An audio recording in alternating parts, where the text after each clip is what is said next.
Hello everyone, this is Andrew Kirk with my reflective video for EDU 585. And to start at the beginning, I was not aware of the how big the influence of Puritanism was on the development of education. I found that really interesting, and its values of wanting education for all, even girls, way back 400 years ago. I thought that was really interesting, and how that evolved in Massachusetts to produce Horace Mann and his influence on helping policymakers decide what the goals of school should be, what the accomplishments should be, what was the purpose of education.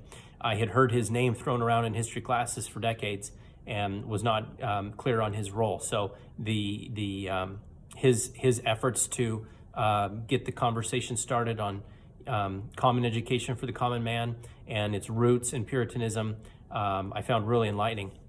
Contrastly, I was not aware at how unique those ideas were to New England, and that the South had a much different legacy. And I don't think the textbook intended to diminish the accomplishments of education reformers in the South, but I really developed a negative opinion of the Southern culture at the time. I am currently listening to a book on tape called Lincoln on the Verge, about Abraham Lincoln's transition to the presidency, trying to save the Union and reach compromises.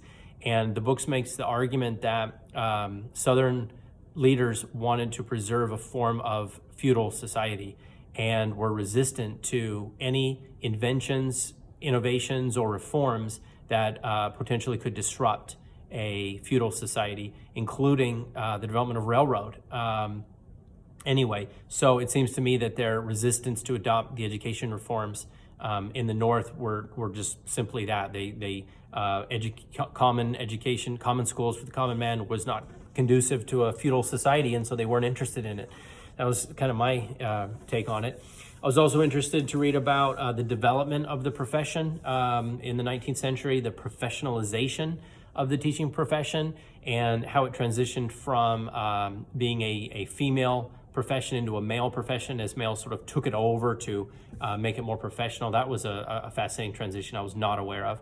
And I was really interested in the conversations about the professionalization of administration and the conversations that took place regarding whether principals should be the most senior teacher. I guess in many places the most senior female teacher progressed to become principals and administrators, or whether it should be its own unique profession with its own training.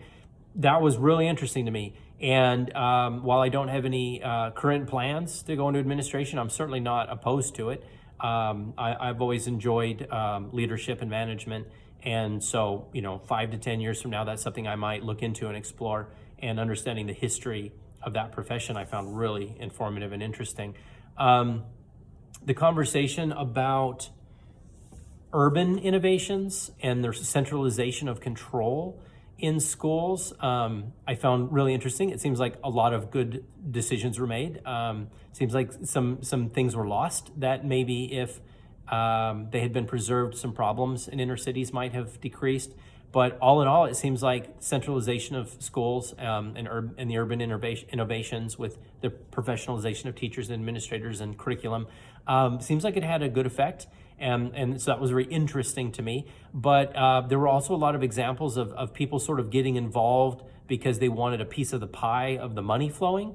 And with education technology and the privatization of schools, voucher programs, it seems like that's still going on today. And so I was disturbed and confused by this long history of adults doing what they could to see if they could make changes in education in order to funnel off some money into their own pocket. I think in their minds, they're offering better ways of doing things, but and maybe better impacts for kids. But I don't see their motivations as for the benefit of children. It seems like their motivation was to funnel off some of the money for themselves. And I found that extremely disturbing. I think it's disturbing now, and apparently it was going on during the professionalization of schools and the centralization of schools. So that was disturbing. I enjoyed learning about Dewey. I don't feel like I know near enough about Dewey. I keep reading short articles and YouTube videos summarizing Dewey, trying to make his complicated ideas simple enough for me to understand and remember, and provide some context, maybe to start reading some more deep things about Dewey. But John Dewey's ideas are just really complicated, and I feel like I could take an entire class on John Dewey's ideas. And even if I decided at the end of the class that I didn't want to implement any of his ideas, I would still greatly value an entire class just dedicated to what it was that he was trying to get to happen, because it was really interesting. And it does help me understand some of the conversations that I've overheard about the philosophies of education. Now I understand where a lot of those ideas come from and what the heritage of those ideas are. I was shocked that during the Great Depression, districts were so blindsided by the changes in funding. That was really disturbing, considering that I've lived through 2 deep recessions, and it's likely that more will continue in the future. I sure hope that school districts have learned their lesson and are able to better predict funding gaps. So let's hope that happens. I also thought the history of teacher unions was interesting, how they went from professional organizations to labor unions. But I am worried that they don't always think in terms of what's best for the children.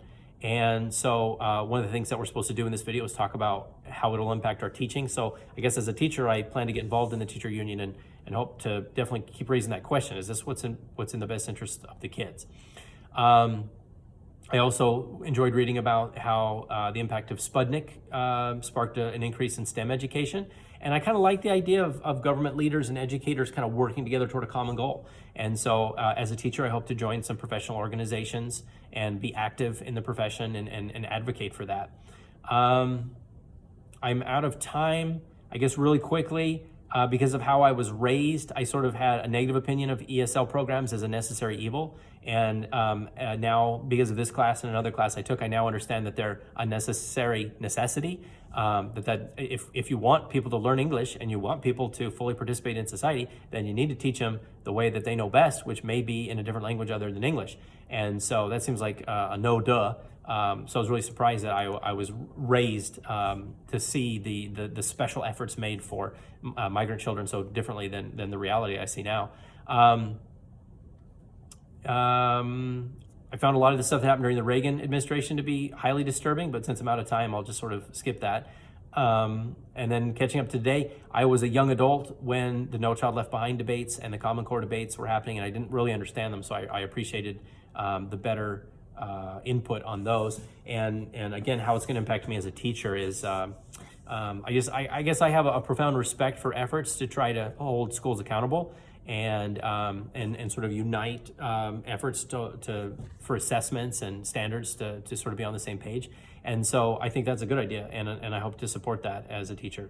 So I had some other things to say, but I'm already a minute over, so we'll call it quits. Thank you.